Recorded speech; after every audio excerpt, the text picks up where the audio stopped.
আসেন আমি রাসূলের জীবনী নিয়ে আল্লাহর কোরআন থেকে আলোচনা করব, কারণ রাসূল মানি তো কোরআন। তোর এখন ঠিক কিনা? রাসূল যখন দুনিয়া থেকে বিদায় নিলেন, ইতিমধ্যে কতগুলো মহিলা মা আয়েশার কাছে আইছে, এসে বলতেছে, উম্মাহাতুল মুমিনিন, আল্লাহ রাসূল সম্পর্কে আমরা একটু জানতে চাই। কে জানতে চায়? কিছু মহিলারা তো রাসূলের কাছে আসেনি। এখনকার পীরের কাছে দিনকা মুরিদের বইয়েরা যায়, মহিলা সাহাবীরা তো রাসূলের কাছে আসে নাই, বরং তার স্বামীরা ঈমান গ্রহণ করছে। আর সেই ঈমানের দায়িত্ব বাল্লিগু আননেওয়ালা আয়া তারা বিবিদের কাছে কলেমার দাওয়াত দিছে। সুবহানাল্লাহ। আর এখনকার ভণ্ডরা কি কয়, তুই মুরিদ হইছিস, তোর বউ হবি না? তো কয়, হুজুর বউ তো লাপাই হওয়ার জন্যে। কয়, তাহলে একদিন নিয়ে আয়। এরা সব মুরিদ কবে না, যারা জুয়ান তাগলা। তা জুয়ান তাগলা বউ নিয়ে গেছে যে হুজুর আমার বউটাও মুরিদ হবার চায়। তখন বলতে, তুই বাইরে থাক, তোর বউকে ভিতরে দে। ভিতরে দিয়া দরজা বন্ধ করে মুরিদ দেয়। মুরিদ একজন নাউজুবিল্লাহ কয়, আর আগামীকাল কবেন আপনারা?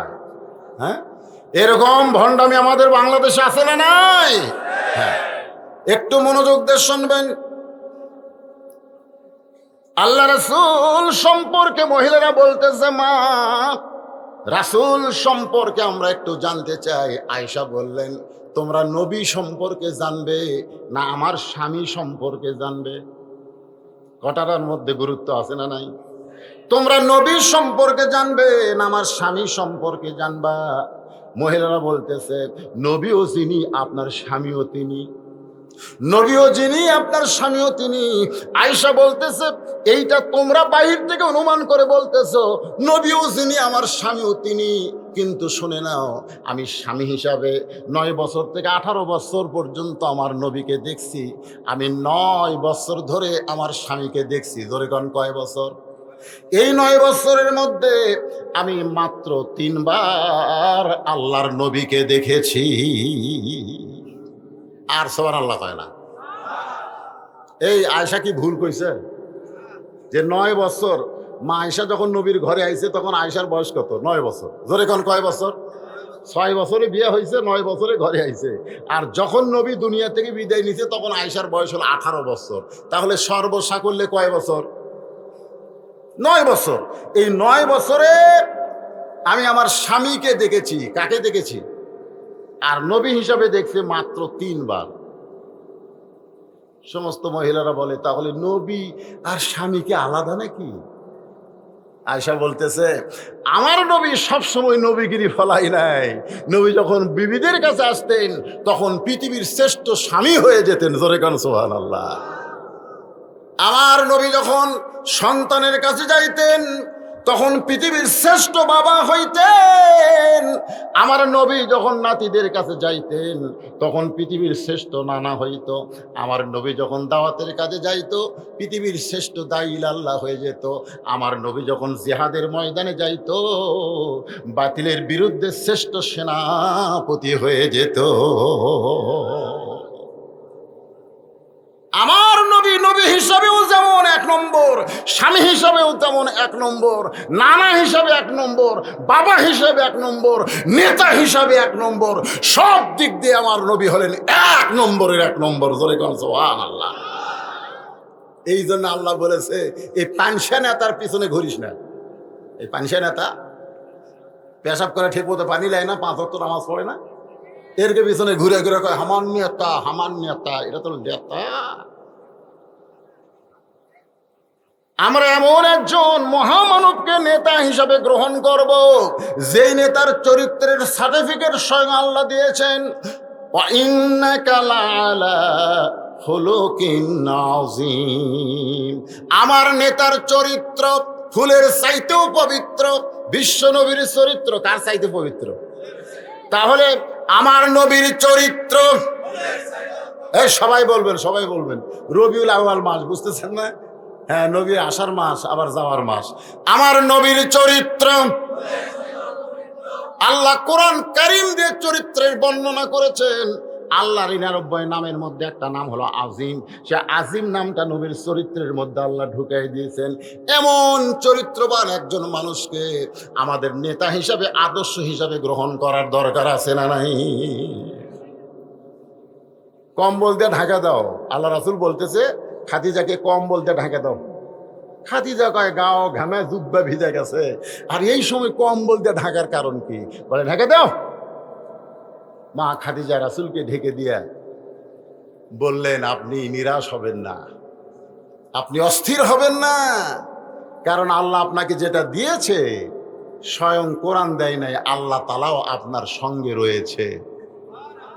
অহুয়া মাকুম আইনা মা কুনতুম, আপনি থাকবেন যেখানে আল্লাহর সাহায্য আল্লাহর মদদ থাকবে সেখানে। জোরে কোন সুবহানাল্লাহ। এখন কি করব? ঘরে ঘরে কোরআন শরীফ পড়ব? নবী ঘরে ঘরে কোরআন শরীফ পড়লেন।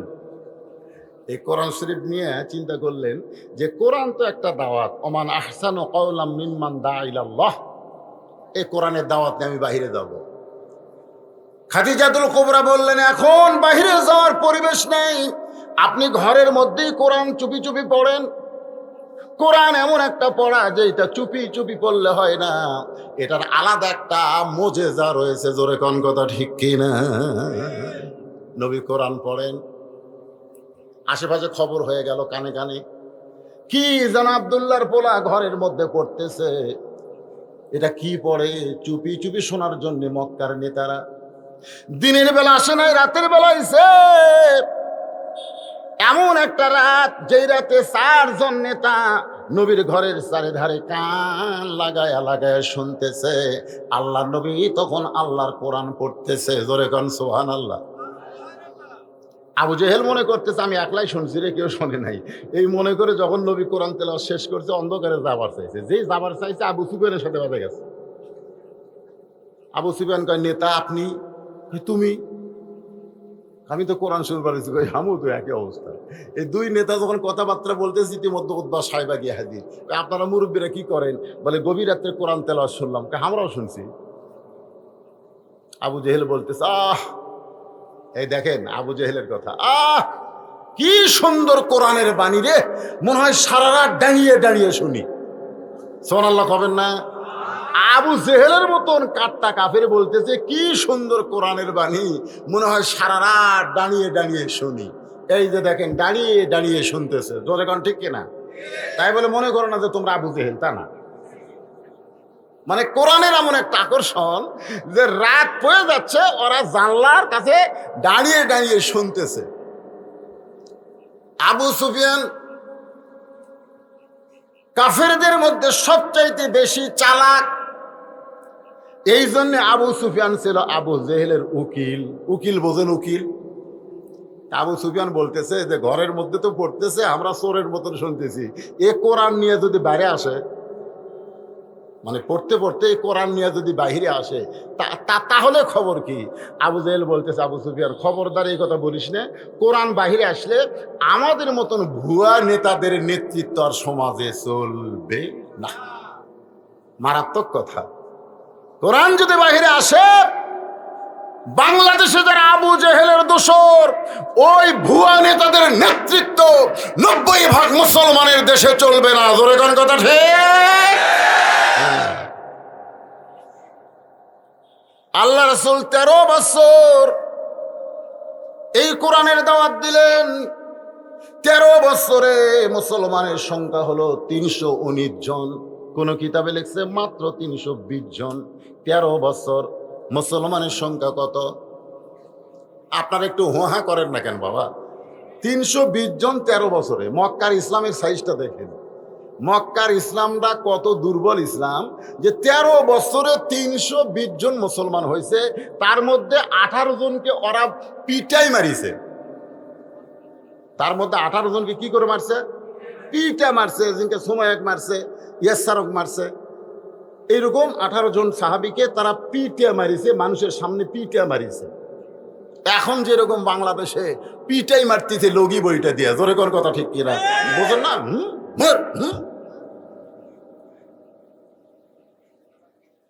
নবী আল্লাহর কাছে কয়, আল্লাহ এত কষ্ট করে এই কয়টা মুসলমান হলো, তাক যদি এরা পিটাই মারে, তাহলে ইসলাম তো,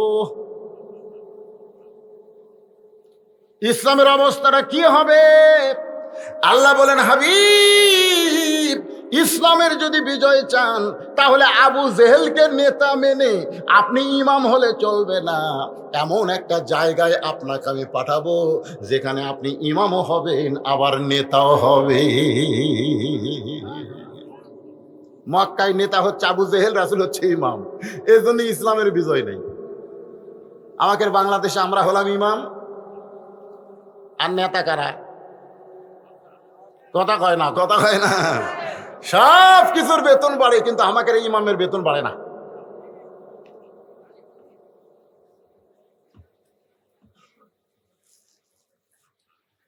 আপনাকে মসজিদের ইমামের বেতন গত বছর যা ছিল, মসজিদের তো উন্নয়ন করবেন, মাহফিলটাই তো মসজিদের উন্নয়ন করবেন। তো ইমামের বেতন, ইমাম সাহেব কি এখানে আছে না? ইমামক দাওয়াত দেননি আপনারা? কুটি ইমাম বারে ঘুম পাড়তেছে নেই? কোনটা ইমাম? হাত তোলো তো বাবা। মাশাআল্লাহ, খুব সাইদা লাগে আমাদের। তো ইমামের বেতন গত বছর ছিল ৮৬ টাকা কেজি সোয়াবিন তেল, এ বছর তো ২০০ টাকা লাগছে। আপনারা কি বেতন সেই হিসাবে বাড়াচ্ছেন? এই শোনেন, কথা শোনেন, বাজারে গোস্তের দাম বাড়লো, মাছের দাম বাড়লো, ডালের দাম বাড়লো, তেলের দাম বাড়লো, ইমামের বেতন বাড়লো না। ওই ইমামের পিছনে ইক্তেদা মাকরু হবে, মাকরু। ইমামের বেতন বাড়ানোর দরকার আছে না? জোরে করে আছে না? যার পিছনে আপনারা ইক্তেদা করতেছেন সেই ইমামটা এত দুর্বল, কারণ ইমাম নেতা হবার পরে নাই, নেতা আছে আবু জেহেল, যার কারণে ১৩ বছরে মুসলমান হলো ৩২০ জন। আল্লাহ দেখলেন এভাবে পিটন খাওয়ালে হবে না, পিটন দেওয়ারও একটা ব্যবস্থা করা লাগবে। জোরে কোন ঠিক কিনা? গভীর রাত্রে খুব খেয়াল করবেন, ইসলামের বিজয় কিন্তু দিনে হয় নাই, গভীর রাত্রে আমার আল্লাহ তাআলা নবীকে মক্কা থেকে মদিনায় হিজরতের অর্ডার করলেন। সুবহানাল্লাহ বলেন। নবী গভীর রাত্রে মক্কা থেকে মদিনায় হিজরত করলেন।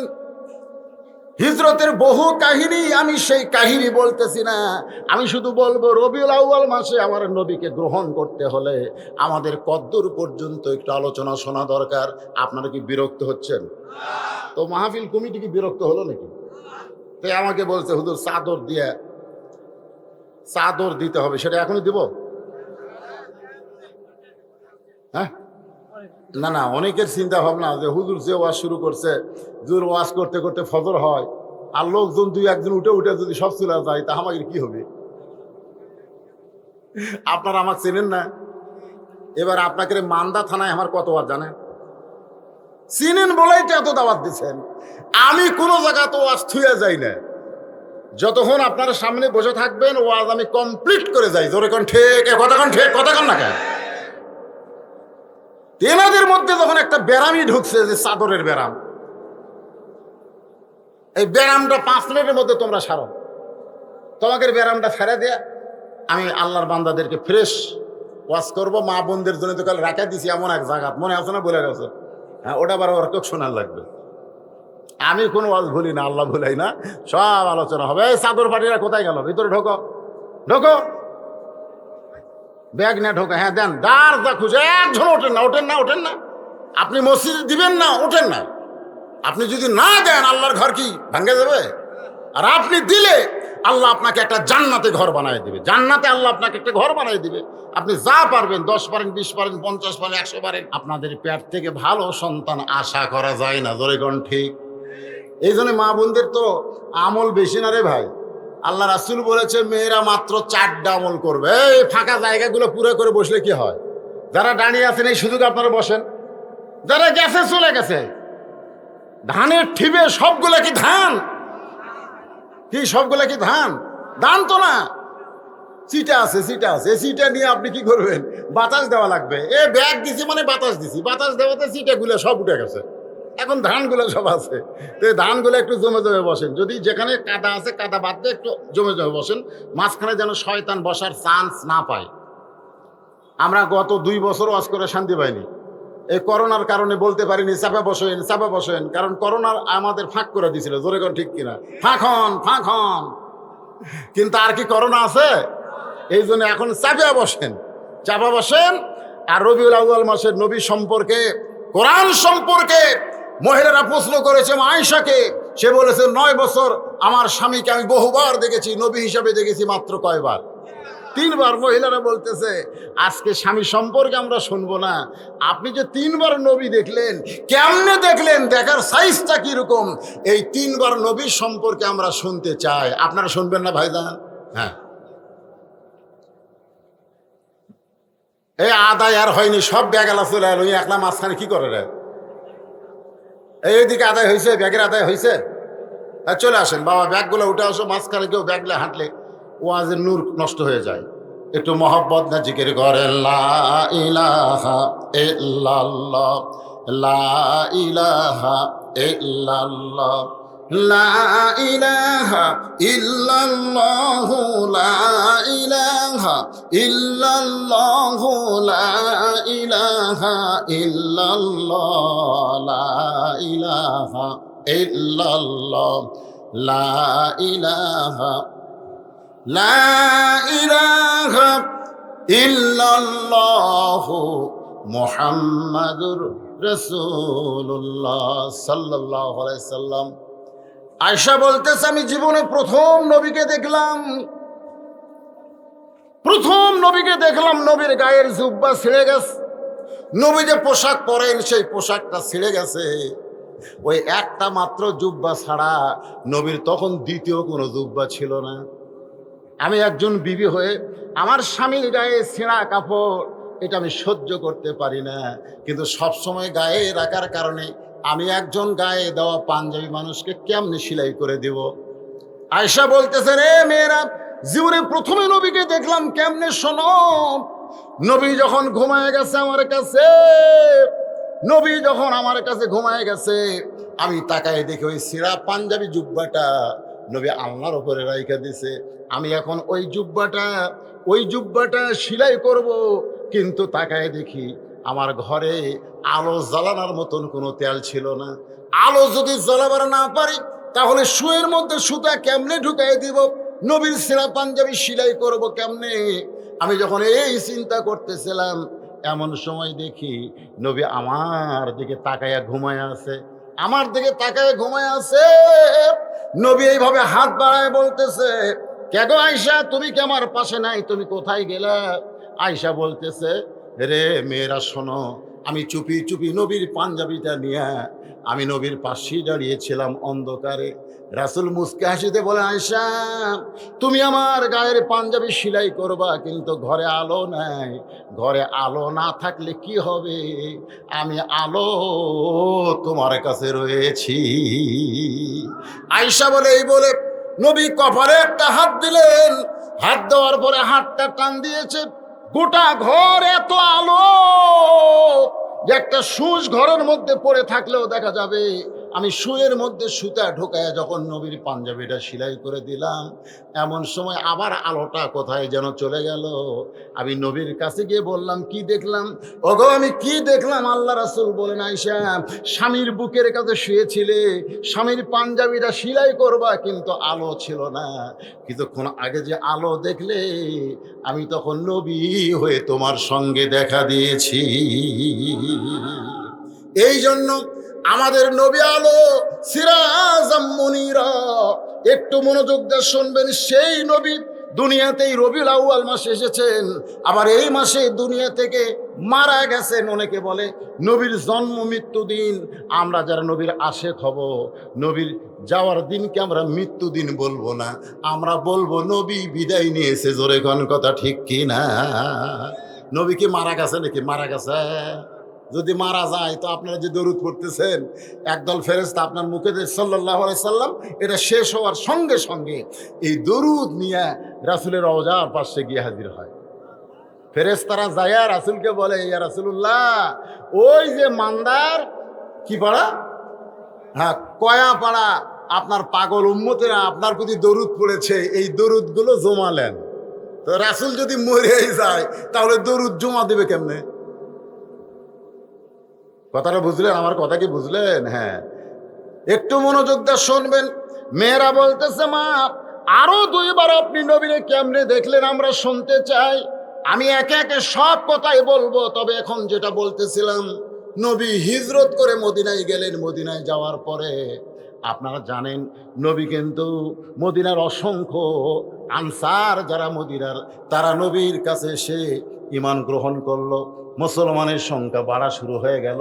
কিন্তু মক্কার আবু জেহেল, উতবা, সাইবা, আবু সুফিয়ান এদের মাথা ঘুরতেছে, এদের মাথা ঘুরতেছে। কেরে নবী যে গভীর রাত্রে মক্কা ছেড়ে মদিনায় গেল, মদিনায় যায় কি করতেছে? আচ্ছা আপনারা বলেন তো ভাই, যেই নবীকে ওরা দেখতে পারে নাই, সেই নবী ওদেরকে ওদের দেশ ছাড়িয়ে দিয়ে আর এক দেশত গেছে, তাহলে এরকে মাথা ব্যথার কারণ কি? গেছে গেছে ঝামেলা চলে গেছে, জোরে কোন ঠিক কিনা? তারপরেও আবার আবু জেহেলের গ্রুপেরা মিটিং করে বলতেছে এই নবী যে মদিনাত গেল, মদিনায় যায় কি করতেছে দেখছেন? আচ্ছা আমরা বাংলাদেশে ইসলামী আন্দোলনের কর্মীরা কি করি, এই জন্য আমেরিকা মাথা ঘোরাই গেল। আমরা কি করি, প্রতিবেশী ভারতের মাথা ঘুরে গেল। কারণ ওরা জানে কোরআনের আইন যদি কোনো পৃথিবীর ভূখণ্ডে চালু হয়ে যায়, ওই কোরআনের নূর দিয়া গোটা পৃথিবী দখল হয়ে যাবে। আপনারা জানেন, ওরা জানে, ওরা জানে। সেই জন্যই তো শুরু করবে প্রণাম দিয়ে। আমাকে এলাকার দুই পুলিশ আমাকে বলতেছে হুজুর আমরা ওই যে পূজা পড়া দিবার যাচ্ছি। আমি কইলাম প্রণাম করবো না নামাজ পড়বো? কাজে কি যে বিপদ হুজুর, আপনারা হাজার হাজার মানুষ ওয়াজ করেন, আমাকে যাওয়া লাগে না? আরে 3 ঠ্যাক একজনের 10 হাত বানিয়ে থোচে, ওকে আবার পড়া দেওয়া লাগে। তা আমি এক পুলিশ চৌকিদারে বললাম কি হয়, কিছুক্ষণ পর পর আসে। আমি বললাম ভালোই তো প্রণাম করলো রে, কিন্তু দশমীর দিনে আবার কি করে, ও যে বাঁশ দিয়ে চোকা বাঁশ দেব ওরই পাশাত আবার যাক প্রণাম করলো তাকে আবার লাটতে লাটতে ডুবেল। জোরে করে কথা কর না কেন? যাক প্রণাম করলো তাকে আবার লাটতে লাটতে ভেঙ্গে ফেলে দিল।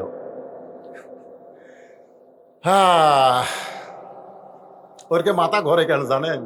ওরকে মাথা ঘরে এই কারণে যে কোরআনের রাষ্ট্র যদি বাংলাদেশে চালু হয়ে যায়, খবর আছে না নাই? জোরে কেন আছে না নাই? গোটা পৃথিবীর সমস্ত মিডিয়া বাংলাদেশের ইসলামী আন্দোলনের দিকে তাক করে রাখছে।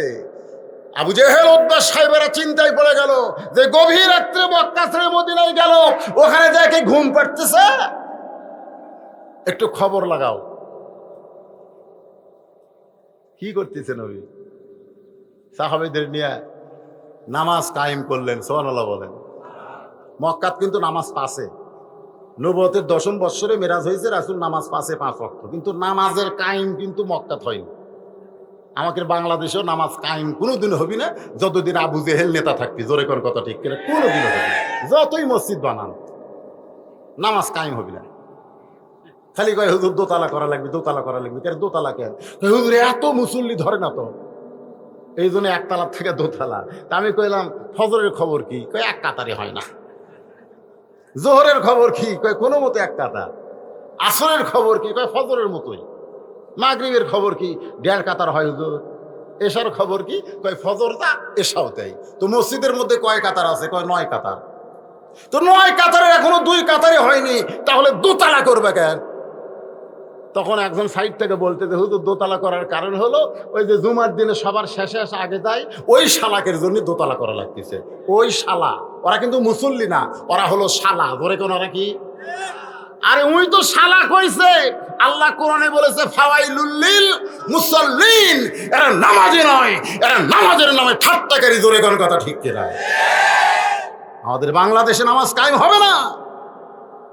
2-4 জন বুড়া ভাঙ্গা চূড়া মসজিদে যায় সিয়াল লিয়া, ওই গোটা মান্দা ঘুরে ঘুরে বাজার করে। ওই মান্দা ব্রিজ থেকে হাঁটে হাঁটে রিক্সা ভাড়ার ভয়ে বাড়িতে আসে, আর মসজিদে ঢুকে কয় আমার সিয়ার কুটি রে, ওর সিয়ার কুটি রে।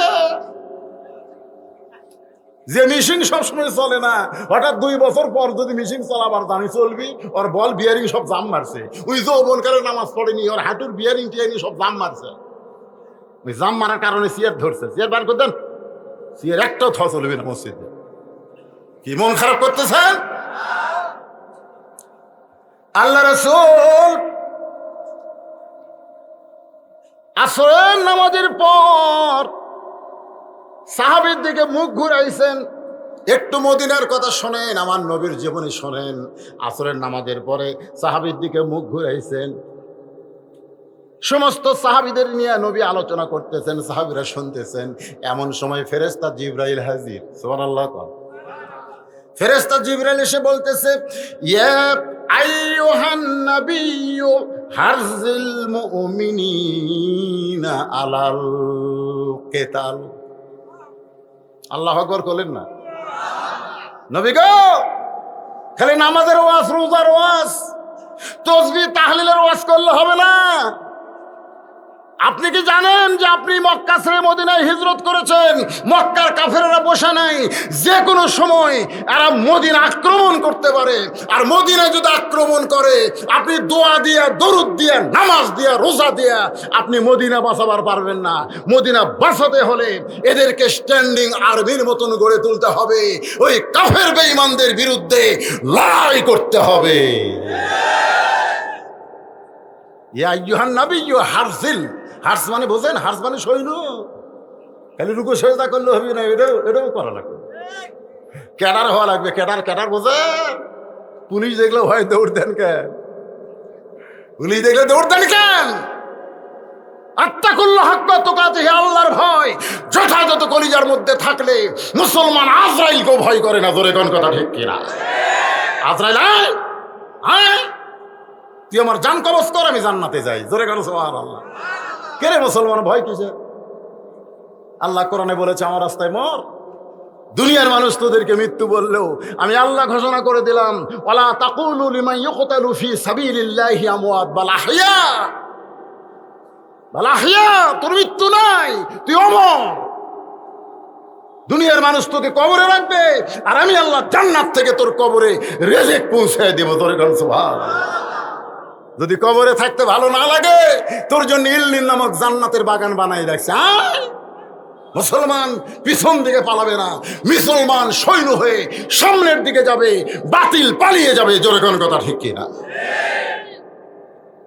মাত্র 8 বছর, মাত্র 8 বছরে মদিনা থেকে নবী 10,000 সাহাবী নিয়ে মক্কার দিকে রওনা দিলেন। যুদ্ধ না, খালি হেঁটে হেঁটে আসতেছে, খালি হেঁটে হেঁটে আসতেছে। 2-1 ঘোড়া চড়িছে। ওই যে ধুলে দেখে মক্কার কাফেরা কয়, লুকাও রে। হায় হায় হায় হায়, এতদিন পর হাজার হাজার লক্ষ লক্ষ মুসলমান মক্কার দিকে আসতেছে, আর ঘর বাড়ি থাকা যাবে না, লুকা রে। সুবহানাল্লাহ কবেন না? আবু বকর খালি নবীর মুখের দিকে তাকায়। রাসূল বলে, আবু বকর কি দেখো? বলে, হুজুর গাড়ে সুরের মধ্যে লুকাইছিলাম হুজুর, ওরা আমাকে আপনার খুঁজিছে হুজুর। আমি করে বলছি, আল্লাহ আমার নবীকে যেন কাফেররা ধরবার না পারে। আজকে হাজার হাজার মুসলমান যখন মক্কার দিকে যায়, ওরা কোন জাকাত লুকায় হুজুর, কোন জাকাত লুকায়? আল্লাহ তাআলা সূরা নাজিল করলেন, সূরা নসর। যারা পারেন আমার সঙ্গে তারা পড়েন, ইজা জা নাসরুল্লাহি ওয়াল ফাত ওয়া রাআইতান নাসা ইয়াদখুলুনা ফি দীনিল্লাহি আফওয়াজা ফাসাব্বিহ বিহামদি রাব্বিকা ওয়াস্তাগফির ইন্নাহু কানা তাওয়াবা। লিল্লাহি তাকবীর। নাই রে, কেউ নাই। আল্লাহ রাসূল কাবা ঘরে উঠলেন। কাবা ঘর উঁচু জায়গা। উঠে বললেন, এই মক্কার লোকেরা, আমি একদিন গভীর রাত্রে মক্কা ছেড়ে মদিনায় হিজরত করেছি, তোদেরকে পালান লাগবে না। তোরা যতই যুদ্ধ অপরাধী হ, আমি রাসূল তোদেরকে মাফ করে দিলাম, ফাঁসি দিব না। সুবহানাল্লাহ না কেন? আমি রাসূল, ইসলাম মাফ করা, ইসলাম মাফ করা। 40 বছর পর ফাঁসি দেওয়ার নাম ইসলাম না। কাবা ঘরের উপর উঠে রাসূল বললেন, মাফ করে দিলাম রে। এ আবু জাহেলের বেটা ইকরাম ইবনে জাহেল, যে উহুদের ময়দানে নেতৃত্ব দিয়ে আমার দান শহীদ করেছিস, তোকে মাফ করে দিলাম। রে আবু সুফিয়ান, উহুদের ময়দানে তুই নেতা হয়েছিলিস, তোকে মাফ করে দিলাম। রে হিন্দা, আমার চাচা আমির হামজার কলিজা চাবায় খাইছিস, তোরে মাফ করে দিলাম। জোরে কর সুবহানাল্লাহ। হাসি, হ্যাঁ, মিথ্যা সাক্ষী দিয়ে হাসি দেয়। হ্যাঁ, মাফ করে দিছে। রাসূল কাবার উপর থেকে দেখে এক বুড়ি মানুষ টোপলা লিয়া পড়ে আর ওঠে। হাই রে বুড়ির চাইতে টোপলা বড়। আল্লাহ রাসূল কয়, আমি আলামিন, আবু জেহেল ডিগ্রি দিছে, সেই নবী মাফ করে দিলাম, তারপরও বিশ্বাস নাই। নবী কাবা ঘর থেকে নেমে দৌড়ে গিয়ে বুড়িটার সামনে গিয়ে বললেন, বুড়িমা, আপনি এরকম এত বড় হাই টোপলা নিয়ে কোথায় যান? বুড়ি বলতেছে, বাবা তুমি জানো না, আব্দুল্লাহর এতিম পোলা মদিনা থেকে মক্কাতে সে যাকে পাচ্ছে তাকে মারতেছে। মিডিয়া ভুল প্রচার করছে। টুপিওয়ালারা জঙ্গি। সিনেমার মধ্যে হুমায়ুন ফরিদি, মস্ত বড় টুপি মুখর দাড়ি, এই শালা এটিএম শামসুজ্জামান, হিয়া বড় টুপি মুখর দাড়ি, জুব্বা করে মেয়ে মানুষ দেখলে চোখ মারে। ওরা মিডিয়া সিনেমা দেখে আসা কয়, হুজুরাই লুচ্চারে। আপনারা কম তো এটিএম শামসুজ্জামান কি হুজুর, হুমায়ুন ফরিদি কি হুজুর? এই শালারা তো লুচ্চা, হুজুরের পোশাক পরে। এখন ওইটা দেখে যুবকেরা কয়, বজরশি তো মনে হয় তা। আল্লাহ নবী বললেন, বুড়িমা, আপনি যে কথা শুনেছেন সেইটা ঠিক নয়। আব্দুল্লাহর এতিম পোলাকে কি আপনি কোনোদিন দেখছেন? আপনি যদি তাকে দেখতেন তাহলে এমন কথা বলতে পারতেন না।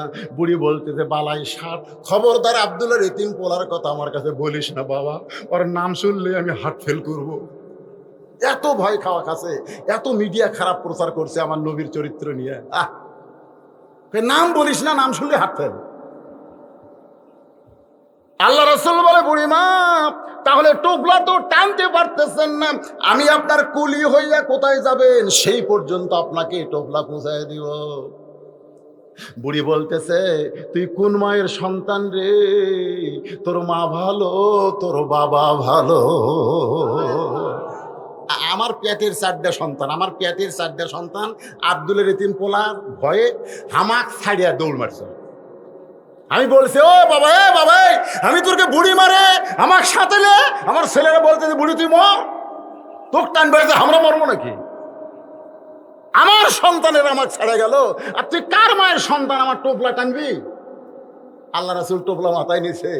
বুড়ি বলতেছে, টোপলা নিয়ে কি পালায়ে যাবি? নই বললেন, পালাবো কেন, হাত ধরেন, তালদার পালাচ্ছি না।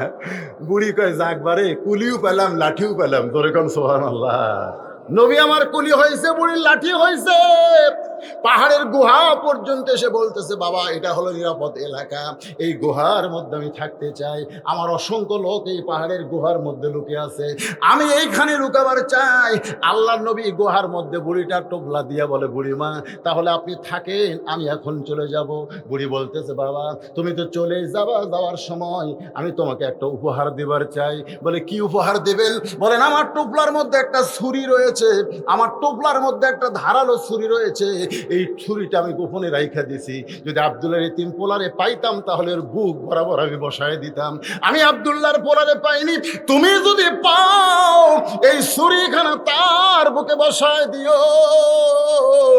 নবী বুড়িটার ছুরি নিয়ে কান্দের বলে, মাবুদ, মক্কার মিডিয়া রাহমাতুল লিল আলামিনকে এমন ভাবে প্রচার করেছে একটা বুড়ি পর্যন্ত তার বুকে ছুরি মারতে চায়। এখনো পৃথিবীর সব মিডিয়া কার দখলে? ওই ইহুদি, খ্রিস্টান, হিন্দুকের দখলে। জোরে করে কথা কর না কেন? এখন কিছু মিডিয়া আমাকে ওয়াজে রেকর্ড করতেছে।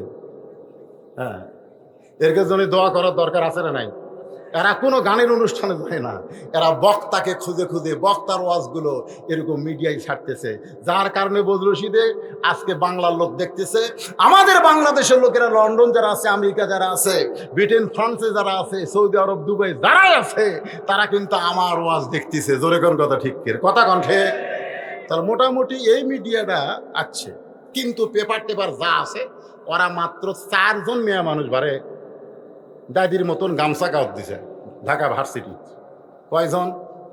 4 জন মেয়ে মানুষ বলতেছে ওরা পোশাকের স্বাধীনতা চাই, 40টা মিডিয়ামকে ধরে আস। ওইটা আবার বিশা একের স্পেশাল ভাবে টেলিভিশনে খবর করতেছে, 4 জন ন্যাংটা মেয়ের খবর টিভি দেয়। আর আমার মতন বক্তা হাজার হাজার মানুষ ওয়াজ করে, এই খবর কোনোদিন বাংলার মিডিয়া দেখায় না। ধরে কোন কথা ঠিক, এ কথা কন না কেন? আল্লাহ রাসূল ছুরিটা নিয়ে কাঁদতেছে। বুড়ি বলে, বাবা যদি তোমার ভয় লাগে তাহলে তুমি আমার সঙ্গেই গুহার মধ্যে থাকো, তোমাকে যাওয়া লাগবে না বাবা, আমার টোপলার মধ্যে অনেক খাবার আছে, আমরা 2 জন মিলে খাবার চাই। নবী কান্দের বলে, বুড়িমা আপনি যাকে মারার জন্য ছুরিটা আমার হাতে দিলেন, আমি সেই আব্দুল্লাহ এতিম পোলা। বুড়ি কান্দে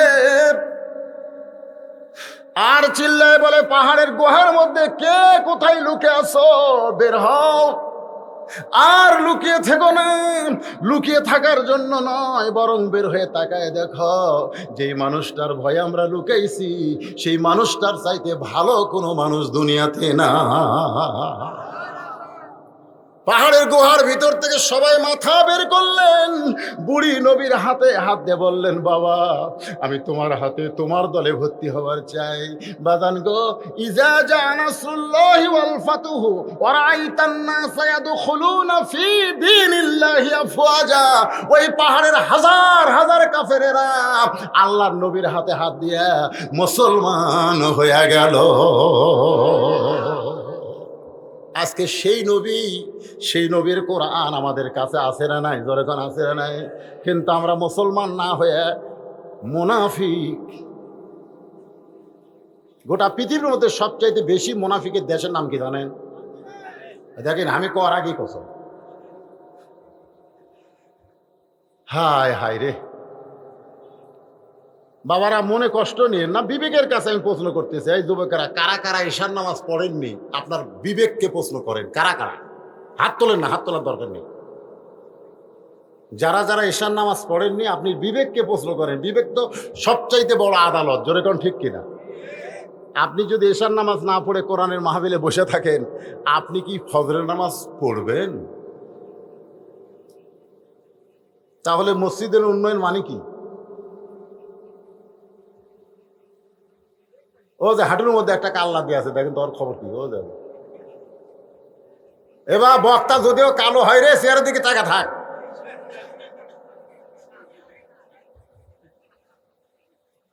কি ভাল লাগতেছে না? তাকায় থাকেন। আমার মা বোনদের জন্য 4টে লাইন ওয়াজ করার দরকার আছে না নাই? আবার ওরা যাবে আর কবে, হুজুর আমাকে লাইন তুলে দেওয়ার ওয়াজ করলো না। এই জন্য আপনারা একটু ধৈর্য ধরেন। আপনাকে অনেক ওয়াজ শুনলাম, এখন মা বোনদের জন্য 5টা মিনিট বলবো। এর মধ্যে আমরা ওটা বসা করবেন নাকি যে হুজুর এখন মেয়ে একের ওয়াজ ধরতে আমরা যাই? আরে মেয়ে তো আমার বাড়িতে আছে, আছে না নাই? জোরে আছে না নাই? আসার সময় ইনকে দাড়ি ধরে আদর করে। আমার বউ দাড়ি ধরা কয়, কখন আসবেন, কখন আসবেন? তা আমি কইলাম, কেন একলা ঘুম ধরে না? তো কয় না, একটা সময় বলেন কখন আসবেন, আজকে ওয়াজ কখন শেষ হবে? আমি কইলাম, আজকে ওয়াজ করে মান্দা যাচ্ছে, মান্দার লোকেরা 12টার পরে ওয়াজ শোনে না। না না, 12টার পরে মান্দার লোকেরা ওয়াজ শোনে না। আমি শুনি শুনি। তো আমার বউকে আমি বললাম, নাও আসতে পারি। বলে তাহলে কোথায় যাবেন? আমি বললাম যদি আজরাইল আমার ধরে তাহলে বল তর্কে আসা যায়।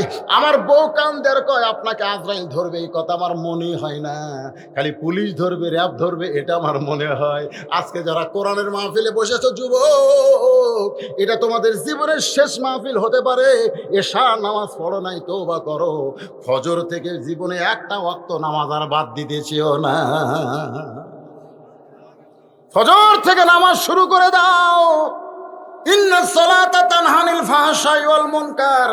একমাত্র নামাজই পারে মানুষকে যাবতীয় খারাপি থেকে বাঁচাই দিতে।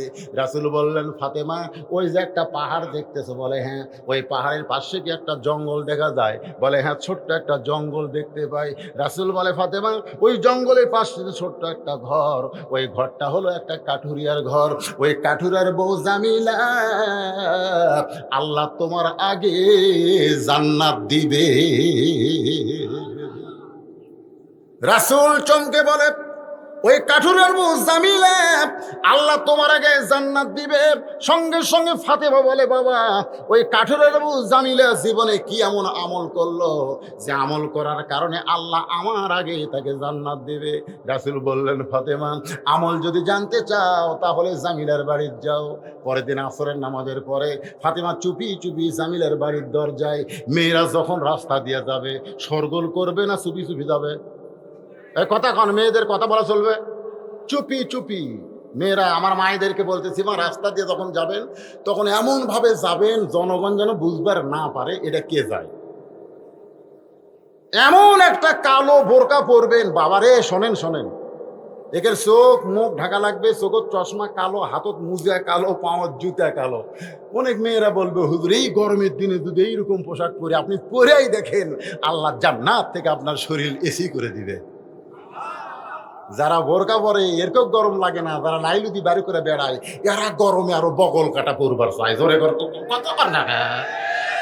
আর ইয়ার কে যা সাইজ ভাই, এর কে সোপা খোপার কোনো ঢপই নেই। আমি ঢাকার এক মাহফিলে বলেছিলাম, এই যে মমতাজ যে আমাকে রকলে ওয়াজ করে না, আমি বলছিলাম মমতাজ মেয়ে মানুষ না মরদ মানুষ? সব লোক কয় হুজুর মেয়ে মানুষ। আমি বললাম ওর চেহারা দেখলে তো মেয়ে মনে হয় না, মনে হয় আস্ত একটা আটার বস্তা। জোরে কোন কথা ঠিক কিনা? আগা গোড়া একেবারে লেভেল। ব্যাপারদা নারীকের কোনো সাইজ দেখে রে? হ্যাঁ, আমার মায়েরা শোনেন, মা ফাতেমা চুপি চুপি জামিলার বাড়ির দরজায় ওই কাঠুরের বউ জামিলাকে ফাতেমা ডাক দে, বলে, জামিলা আমি নবীর মেয়ে ফাতেমা, আমি একটু আপনার ঘরে যাবার চাই। জামিলা দরজাতে সে কাঁদতেছে। ফাতেমা কয়, কান্দো কেন? বলে, কান্দার কারণ হলো সারা জীবন থেকে সাধনা করেছি আল্লাহ নবীর মেয়ে ফাতেমাকে এক নজর দেখতে চাই, নবীর মেয়ে ফাতেমাকে একটা নজর আমি দেখতে চাই। ফাতেমা বললে, তাহলে দরজা খুললেই তো তুমি দেখো বাবা। জামিলা বলতেছে, দরজা খুলবো কেমনে, কারণ স্বামী আমার বাড়িতে নাই, আর স্বামীর হুকুম ছাড়া ফাতেমার জন্য দরজা খুলতেও আমি বড় ভয় পাই। কার হুকুম? এ জোরে কথা কন না কেন, কার হুকুম? স্বামী রে, স্বামী। আমাদের গুলে স্বামী মানে স্বামী। রাসূল বলেছে, যদি কোনো নারীকে আমি বলতাম সেজদা কর আল্লাহ ছাড়া কাউকে, তাহলে স্বামীর কদমে সেজদা করার হুকুম দিতাম, কিন্তু আল্লাহ ছাড়া কাউকে সেজদা করা যাবে না, এই জন্য বলা হলো না। এখান থেকে প্রমাণ হলো আল্লাহর পরে মেয়েদের কাছে সবচাইতে দামি হলো তার। জোরে কন্যা কেন, দামি কে? আরো জোরে। যারা বলতেছেন না তারা মনে হয় দুর্বল পুরুষ। বিয়ে না করলে কি হবে, করবি না? আমার মা বোনদের জন্য একটু শুনান দরকার। ডাকতেছে, রোকেয়া, কথা নাই, রোকেয়া, কথা নাই। কয়বার ডাকছে? তৃতীয়বার ডাকতেছে। কি করবে, স্বামী অসহায়। রোকেয়া, কি? ওরে বাবা রে, স্বামী বসা মানুষ ভয়ে লাভ দেউছে। দুইবার ডাকছে, কথা খাই নাই। তৃতীয়বার যখন ডাকছে এমন করে, আমাকে এক গ্লাস পানি দাও গো, ভরিয়া খাও, ভরিয়া খাও, আমার কাম নেই। আমার কাম নেই। আল্লাহ রাসূল বলেছেন, নফল নামাজের মধ্যে বউ যদি শামিল হয় আর স্বামী যদি তাকে ডাক দেয়, নামাজ বাদ দিয়ে স্বামীর সামনে দাঁড়াতে হবে, নামাজ বাদ দিয়ে। শুধু ফরজ নামাজ ছাড়া অন্য যে কোনো নামাজ। হ্যাঁ, কি হলো এই আবার কি কয়?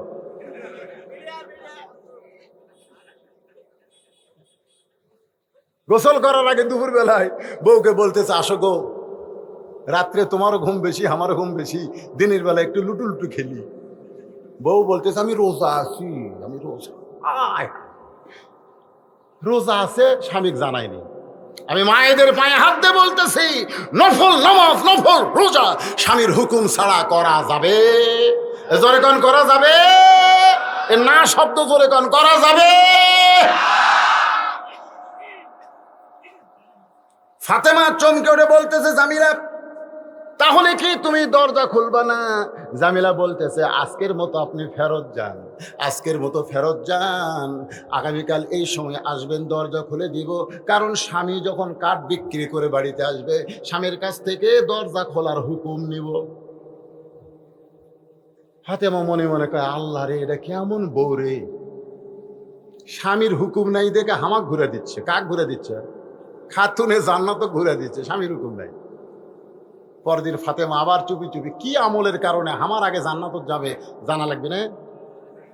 পরের দিন আবার চুপি চুপি যেই বের হয়েছে, হোসাইন পিছন থেকে ডাক দেওয়া, বলে, মা গতকাল কোথায় গেছিলেন, আজকে আমি যাবো। একলা একলা তো ভালোই ঘুরতেছেন। ফাতেমা দেখলো হোসাইন তো যে যে দি কি করবে, হোসাইনকে সঙ্গে নিয়ে গেছে। দরজার কাছে যা হোসাইন বলতেছে, মা এই ভাঙ্গা বাড়ির দরজা আপনি গতকাল আসছেন, আবার আজকে পাচ্ছেন। ফাতেমা বলতেছে, জামিলা দরজা খুলে দাও। জামিলা বলতেছে, দরজা খোলার জন্য 1 ঘন্টা হলে দাঁড়িয়ে আছে, কিন্তু খোলা যাচ্ছে না। ফাতেমা বললেন, খোলা যাবে না কেন? বলে, কে যেন বললো, মা মা ওই সন্তানকে নিয়ে যদি ঢুকতে চান তাহলে আজকের মতো আপনি ফেরত যান, আর সন্তানকে বাইরে রেখে যদি আপনি একা ঢোকার শর্ত দেন তাহলে আমি দরজা খুলবো। কারণ আমার স্বামী শুধু আপনার ব্যাপারে অনুমতি দিছে, আপনি সন্তান নিয়ে আসবেন সেই অনুমতি আমার স্বামীর কাছ থেকে নেওয়া হয় নাই। ফাতেমা বলতেছে, খুব ছোট রে, কেবল 4 বছর, এই 4 বছরের বাচ্চা কিছু বুঝবি না। জামিলা বলতেছে, আপনি খাতুনে জান্নাত হতে পারেন, কিন্তু ফতুয়া কম বোঝেন, ফতুয়া কম বোঝেন, 4 বছরের বাচ্চা বুঝবি না। আল্লাহ রাসূল বলেছেন, তোমার সন্তান যতদিন তোমার দুধ পান করবে ততদিন সন্তানের সামনে স্বামী স্ত্রী মহব্বত করো, অসুবিধা নেই। আমার কথা কি বুঝতে পারলেন? 2 বছর পর্যন্ত সন্তান মায়ের কি পান করে? দুধ পান করে। সন্তান দুধ পান করার বয়সে সন্তান যদি ঘরের মধ্যে থাকে, আপনি আপনার বউকে আদর করেন, সোহাগ করেন, সন্তান দেখবি ঠিকই, বুঝবি না। কিন্তু যেই দুধ ছাড়ার বয়স হয়েছে 2.5 বছর, তখন সন্তান ঘরের মধ্যে চেতন থাকলে আপনি যদি আপনার বউকে আদর করেন, ওই বাইরে এসে বলতে পারে, আব্বা তাই মাছ চাপা ধরছিল রে, বলতে পারে। চিন্তা করে দেখেন, নিজের 2.5 বছরের বাচ্চার সামনে আমার হালাল বউকে আমি আদর করতে পারবো না, আর 14ই ফেব্রুয়ারি ভ্যালেন্টাইন ডে কলেজ ভার্সিটি পার্কে মনে কাতি বেশা কুত্তে জোড়া লাগছে। জোরে কর কথা ঠিক না? হয় হয় বাংলাদেশ রে।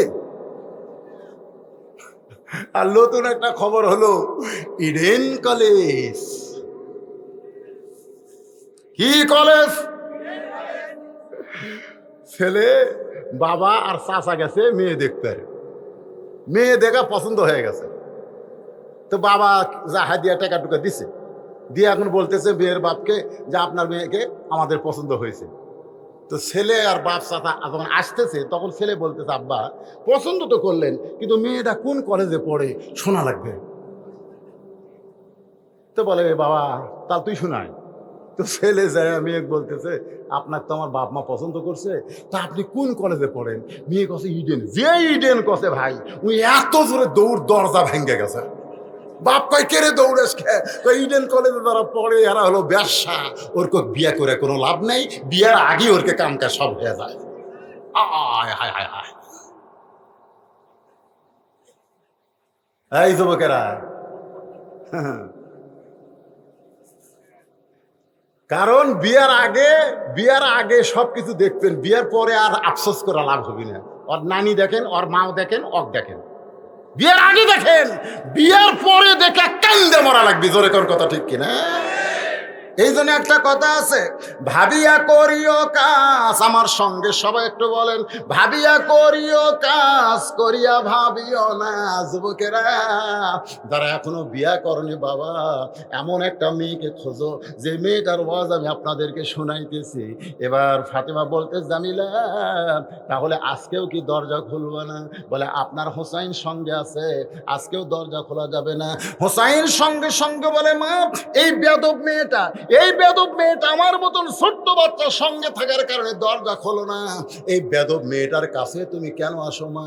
ফাতেমা কান্দের বলে, হোসাইন রে তুমি যারে বেয়াদব বলতেছো বাবা, তোমার নানা বলেছে ওই মেয়েটা তোমার মায়ের আগে জান্নাতে যাবে।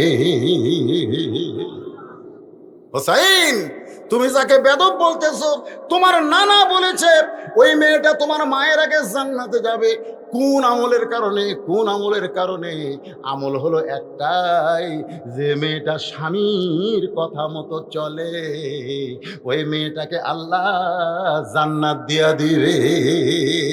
আমার মায়েরা যারা আছেন মা, 1 নম্বর আমল হলো নামাজ, 2 নম্বর হলো রমজান মাসের রোজা, 3 নম্বর সতীত্বের হেফাজত পর্দা করা, আর 4 নম্বর স্বামীর কথা মতো চলা। এই 4টে আমল যদি আপনারা করতে পারেন মা, আপনাদের আর কোনো ওয়াজ লাগবে না, আপনারা ফাতেমার সাথে জান্নাতি হবে। সুবহানাল্লাহ বলেন। নবীর কাছে গেছে, বুঝলেন? হোসেন কার কাছে গেছে? তাকান, কার কাছে? নবীর কাছে গিয়ে বলে, না আমার মায়ের আগে একটা মেয়ে জান্নাতে যাবে। তুমি কইছো কি আমল করে যা খোঁজ লেওয়া লাগবে কেন? দুনিয়ার যত কিছু আগে তোমার কাছে আসে, তারপরে মানুষের কাছে প্রচার হয়, ঠিক কিনা বলেন? আল্লাহ রাসূল এই যে কোরআন শরীফ দেখতেছেন, এটা আগে কার কাছে আইছে? রাসূলের কাছে। এমন ভাবে নবীর হাত ধরছে, এভাবে হাত চাপে ধরে বলতেছে, না কোন আমলের কারণে কাঠুরার বউ জামিলা আমার মায়ের আগে জান্নাত যাবে না বলা পর্যন্ত আমি হাতই ছাড়বো না। নবীর হাত ধরেনি তো, নানার হাত ধরছে। আমার নবী হলো বিশ্ব নানা, ধরে খান সুবহানাল্লাহ, সবচাইতে ভালো নানা। এমন ভাবে হাত ধরছে, নবী ডাক দিয়ে, চালি রে আলী দৌড়ে এসে বলে, হুজুর কি হয়েছে? বলে, তোর বেটা আমার হাত যেভাবে ধরছে।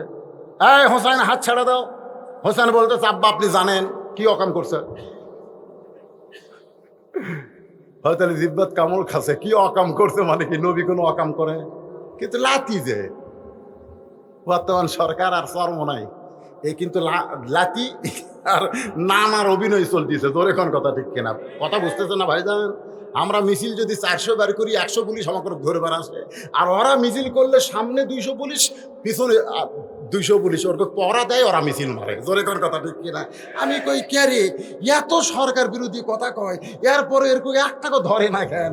আমাকে একজন বলে, হুজুর আপনি জানেন না, নানা লাতি যে নানা লাতি। ঠিক কথা কি হয়?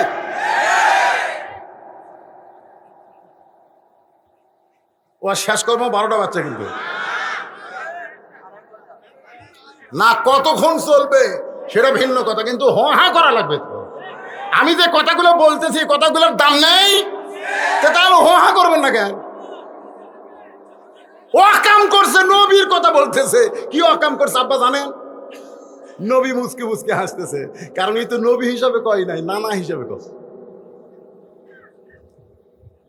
হযরত আলী বলে, হোসাইন কি করেছে তোমার নানা?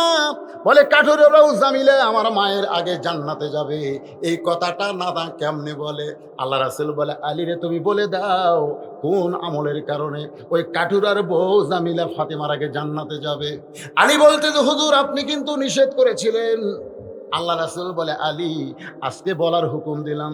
ফাতেমা দৌড়ে এসে স্বামীর হাতটা ধরে বলতেছে, তাহলে কাঠুরের বউ জামিলা আমার আগে জান্নাতে যাবে, এটা কি আপনি জানেন? বলে, আমি জানি না, আল্লাহর নবী আমারে জানাইছে। ফাতেমা বলে, তাহলে কেমনে? রাসূল বললেন, শোনো ফাতেমা, তোমার কি মনে আছে একদিন দুপুর বেলায় তুমি একটা ওড়না এনে আমার হাতে দিয়ে বললে, স্বামী গো, আজকে 2 দিন হলে হাসান হোসেন না খেয়ে কাঁদতেছে, ঘরে খাবার কিছু নাই, আপনার হাতেও টাকা নাই, এই ওড়নাটা বিক্রি করে যেই টাকা হবে সেই টাকা দিয়ে সামান্য খাদ্য কিনে নিয়ে চলে আসেন। আলী বলতেছে, ফাতেমা, তোমার ওড়না নিয়ে যখন বাজারে যাই, ওড়না তখন আমার জামার পকেটের মধ্যে ছিল, আমি জামার পকেটের ওড়না বের করার সাহস পাই না, কারণ বের করে যদি বিক্রি করতে চাই আর খরিদ্দার যদি জিজ্ঞাসা করে ওড়না কার, আমি যদি বলি আমার বউ ফাতেমার, তাহলে খরিদ্দার মনে মনে চিন্তা করবে যে স্বামী বইয়ের দিনেই বেচা খায়, সেই স্বামী হলো দুর্বল স্বামী। ও ফাতেমা, আমি তোমার ওড়না পকেটের মধ্যে নিয়ে বাজারের মধ্যে যখন ঘুরতেছিলাম, বিক্রি করার সাহস পাচ্ছিলাম না, এমন সময় এক খরিদ্দার আমাকে সালাম দিয়ে বলে, আলী ভাই, আমার মনে হয় আপনি কিছু বিক্রি করবেন। আমি আলী চমকে গেলাম, আমি বিক্রি করব তুমি কেমনে জানো? আমি তাকায় দেখি লোকটা একটা ব্যাগ বের করে আমার সামনে ধরলো, আমি পকেট থেকে তোমার ওড়না বের করে যেই ব্যাগের মধ্যে দিলাম, লোকটা একটা বার ওড়নার দিকে তাকালো না, বরং ব্যাগের মাথা ধরে আমার হাতে 6টা দিরহাম দিয়ে লোকটা চলে গেল। ও ফাতেমা, ওই 6টা দিরহাম নিয়ে আমি খাবার দোকানে গেলাম, দোকানদারকে বললাম, ভাই, এই 6টা দিরহামের যতটুকু খাবার হয় ততটুকু খাবার দাও, আমার হাসান হোসাইন ক্ষুধার জ্বালায় কাঁদতেছে।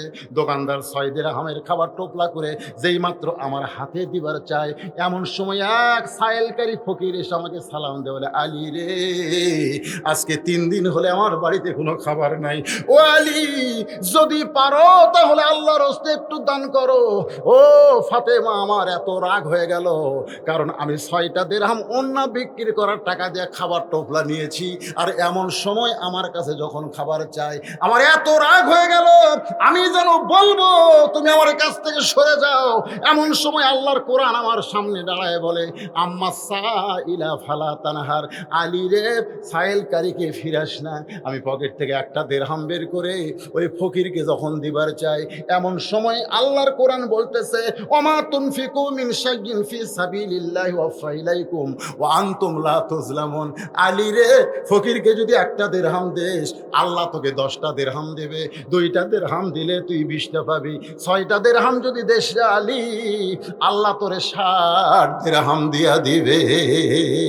আমি আলী আল্লাহর কোরআনকে বিশ্বাস করে ফকিরকে যেই মাত্র 6টা দিরহাম দিলাম, ফকির কোথায় জানো চলে গেল। দোকানদার বলল, আলী ভাই, খাবার টোপলার খবর কি? আপনি তো টোপলা না নিয়ে ওই টাকা দান করে দিলেন। আলী বলতেছে, 2 বস্তা প্যাকেট কর, এক টোপলা দিয়ে আমার হবে না, 2 বস্তা প্যাকেট কর। দোকানদারকে 2 বস্তা প্যাকেট করতে বলে আলী বলে, ফাতেমা, আমি বাজারের মধ্যে ঘুরতেছিলাম আর মনে মনে বলতেছিলাম, আমার আল্লাহ তো মিথ্যা বলবে না, আল্লাহর ওয়াদা সত্য, ইন্নাল্লাহ ওয়াদু হাক্কুন, আল্লাহর ওয়াদা হলো সত্য, এই বিশ্বাস করে বাজারের মধ্যে ঘুরতেছি ফাতেমা। এমন সময় দেখি একটা ব্যক্তি উট নিয়ে আসতেছে, আমারে সালাম দে, বলে, আলী ভাই, উটটা কি আপনি কিনবেন নাকি? আমি কইলাম, আমার পকেটে একটা টাকাও নাই, আমি উটটা কেমনে কিনবো? উটওয়ালা বলতেছে, 100 দিরহামে বাকিটা উটটা কিনেন, বিক্রি করে আপনি টাকা দিবেন, সেটাও কি পারবেন না? আলী বলে, ফাতেমা রে, এই সুযোগ আমি হাতছাড়া না করে ওই উটটা 100 দিরহামে কিনে উটের বাজারে যখন নিয়ে গেলাম, চারিদিক থেকে খরিদ্দার আমাকে ঘিরে ধরে বলতেছে, আলী ভাই, এই উটের ব্যবসা কবে শুরু করলেন? আমি কইলাম, কবে শুরু করি আর যখনই করি সেটা বিষয় না, উটটা তোমরা নিবা কিনা?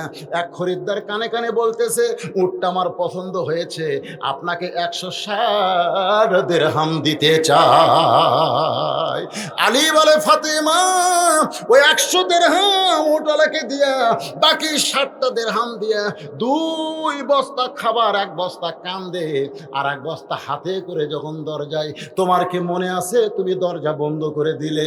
আমি বললাম, ফাতেমা, দরজা খোলো, তুমি শুধু বললা ওড়না বিক্রি করে টাকা দিয়া 1 টোপলা খাবার হবে, 2 বস্তা খাবার কোথায় পাইলেন? যতক্ষণ 2 বস্তা খাবারের কথা না বলবেন ততক্ষণ আমি ফাতেমা দরজা খুলবো না। আর রিজালু কাওয়ামুনা আলান নিসা, আল্লাহর কোরআন বলতেছে পুরুষেরা নারীদের উপরে থাকবে। ফাতেমা দরজা না খুললে আমি বলবো না। ফাতেমা বলতেছে, আপনি না বললে দরজা খুলবো না। ও ফাতেমা, তোমার কি মনে আছে তুমি যখন দরজা খুললেই না, কারণ তুমি এমন একজন নারী, তুমি এমন একজন বউ, স্বামী কেমনে কামাই করে খুদ থেকে নিয়ে আসে, বেতন পায় 5,000 আর বাসা ভাড়া 10,000, প্রত্যেক বাজার ইলিশ কিনে আনে, এই শালাতে ঘুষ খায়, এটা বইয়ের ধরার দরকার আছে না নাই? দরকার আছে না নাই? তুমি এমন বউ যে অন্য বিক্রয়ের টাকা দিয়ে এক টোপলা হবে, তুমি 2 বস্তা দেখে যখন দরজাই খুললা না, তখন আমি কান্দের হাতে বসতাম রাগ করে আল্লাহর নবীর দরবারে। আমি যখন নবীর দরবারে, তখন নবী বসেছিলেন, আমাকে দেখি নবী দাঁড়িয়ে গেলেন, আমার কাঁধ থেকে বস্তা নামায় নিলেন, হাত থেকে বস্তা নামায় নিলেন।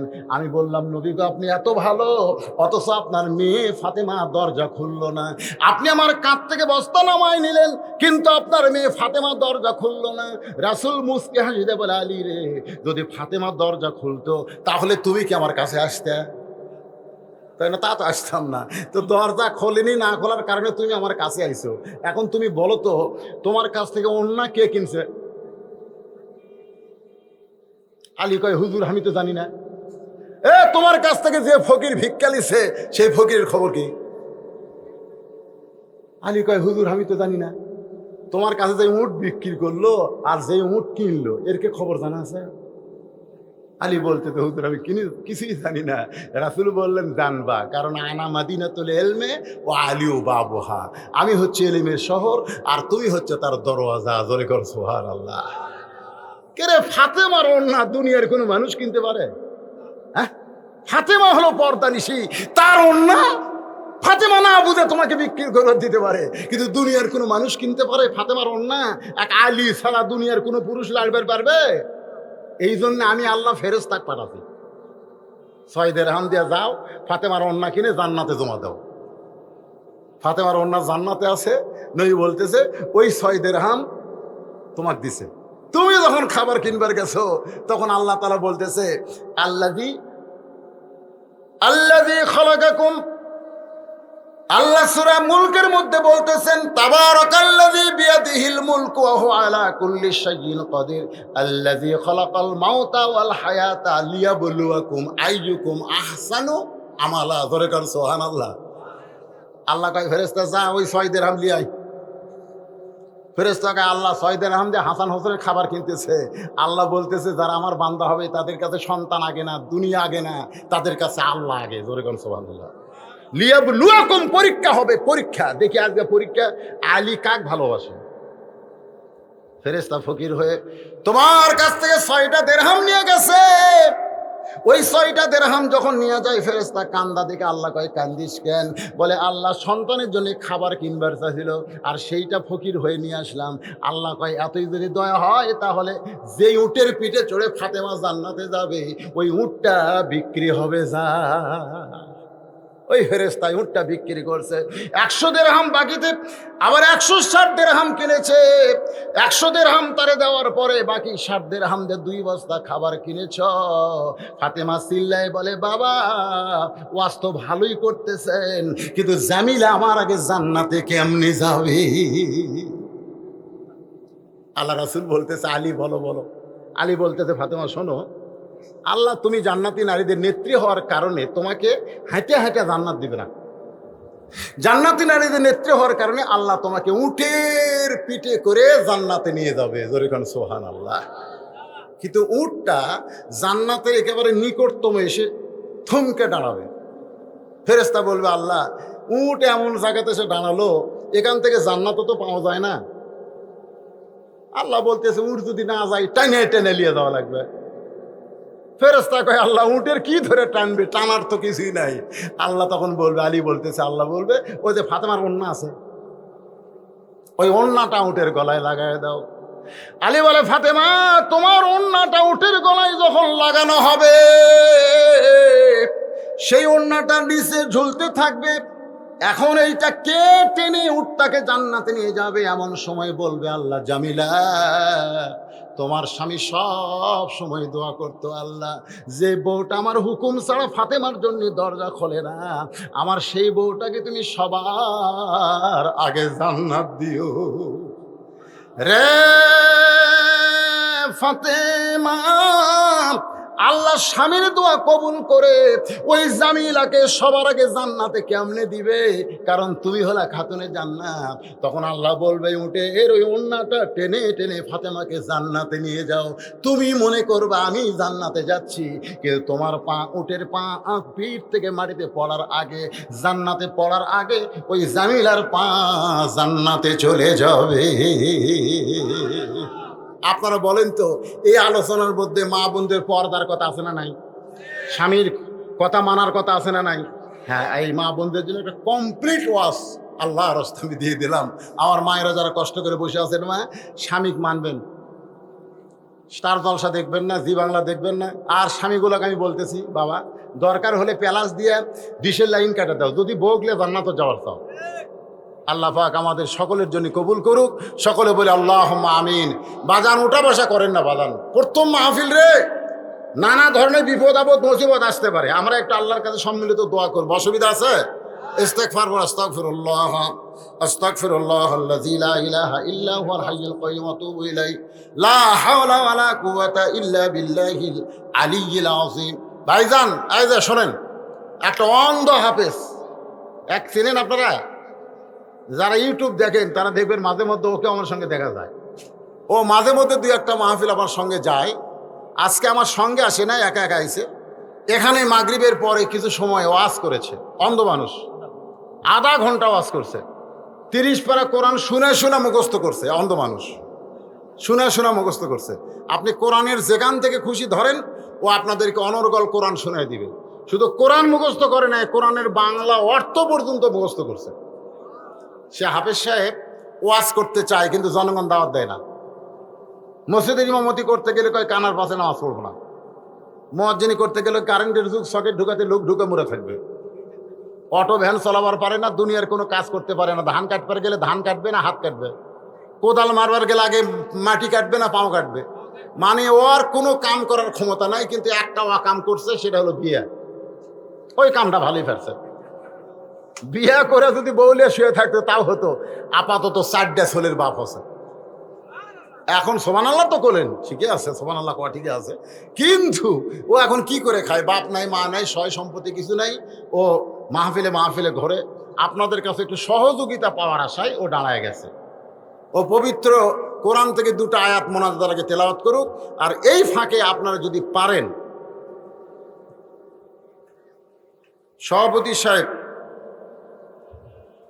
সভাপতি সাহেব টাকা দেয়নি। এটা কিসের সভাপতি? মাহফিলের সভাপতি না মসজিদের সভাপতি?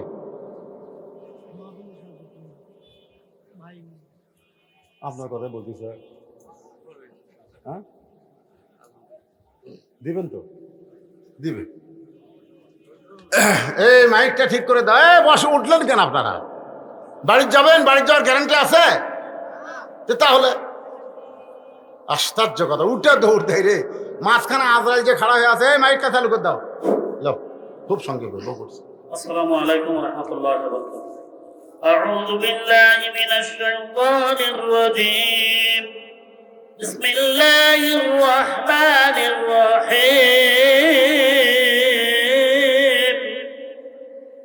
আল্লাযীনা জা'আলুল কুরআনা 'ইযীন ওয়া রাব্বিকা লানাস'ালান্নাহুম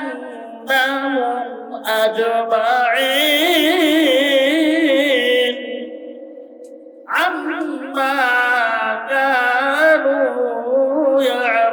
يعملون صدق الله العظيم। সম্মানিত ভাইরা, আপনারা অনেক মানুষ আছে, আমি একটু অন্ধ হাফেজ। আপনারা যে যা পারবেন এই রুমালটা আমি দিলাম, আপনারা সকলে এই রুমাল একটু আমাকে একটু সবাই আদায় বাদায় করে দেন। পর্দার মায়েরা বোনেরা, আপনারা যারা আছেন মা বোনেরা, আপনাদের ভিতর থেকে একটু আদায় বাদায় করে আমাকে এখানে পাঠা দেবেন, কর্তৃপক্ষ আমাকে দেবে।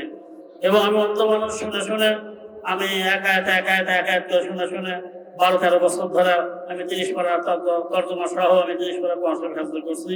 আপনারা সবাই আমার জন্য দোয়া করবেন। এবং আমার ছেলে মেয়ে আছে, আপনারা সবাই একটু সাধ্যমতো আপনারা মেহেরবানি আর্থিক সহযোগিতা আপনারা করবেন। আজকে যদি বাংলাদেশে কোরআনের আইন থাকতো, তালেবান মতো মানুষের কিছু বলা রাখতো না। এই দেশ কোরআনের আইন যা চলে না বিধায় আপনাদের কাছে আমি বলতেছি, ওয়াতাআওয়ানু আলাল বিররি ওয়াত তাকওয়া ওয়ালা তাআওয়ানু আলাল ইসমি ওয়াল উদওয়ান। ভালো কাজে সৎ কাজে সহযোগিতা করা, এটা আল্লাহ পাকের হুকুম। আল্লাহ সবাইকে আমাদের ভালো কাজে সহযোগিতা করার তৌফিক দান করুন, আমিন। ওয়া আখিরু দাওয়ানা আলহামদুলিল্লাহি রাব্বিল আলামিন। আসসালামু আলাইকুম ওয়া রাহমাতুল্লাহি ওয়া বারাকাতুহু। اللهم صل على محمد وعلى ال محمد كما صليت على ابراهيم وعلى ال ابراهيم انك حميد مجيد اللهم بارك على محمد وعلى ال محمد كما باركت على ابراهيم وعلى ال ابراهيم انك حميد مجيد। আজকের মাহফিলের সম্মানিত সভাপতি ভাই, কিছু বলবেন আপনি জনগণ? শেষ কথা বলবেন না? আচ্ছা, আল্লাহুম্মা আমিন। আল্লাহুম্মা আনতাস সালাম অমিনকাস সালাম তাবারাকতা ইয়া যাল জালালি ওয়াল ইকরাম।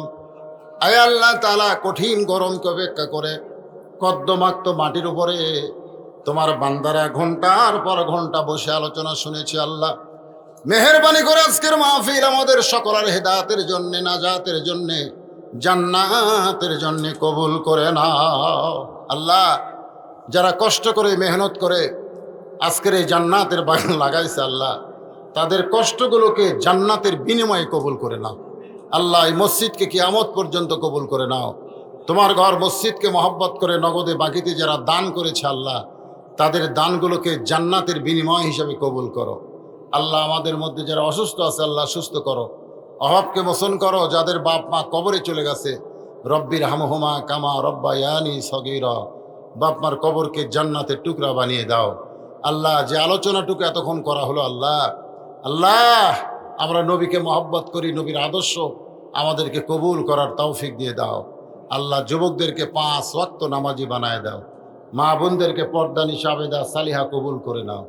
যে যা নিয়ত করে হাত তুলেছে, আল্লাহ সকলের নেক নিয়ত নেক আশা কবুল করো।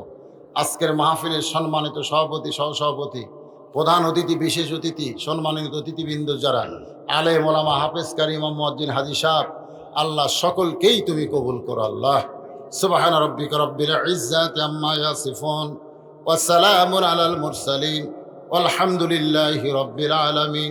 ওয়াজাল আখিরা কালামিনা ইনদাল মাউতি লা ইলাহা ইল্লাল্লাহু মুহাম্মাদুর রাসূলুল্লাহ সাল্লাল্লাহু আলাইহি ওয়াসাল্লাম। যারা হাফেজ সাহেবকে দান করবেন এখানে এসে দিয়ে যাবেন ইনশাআল্লাহ।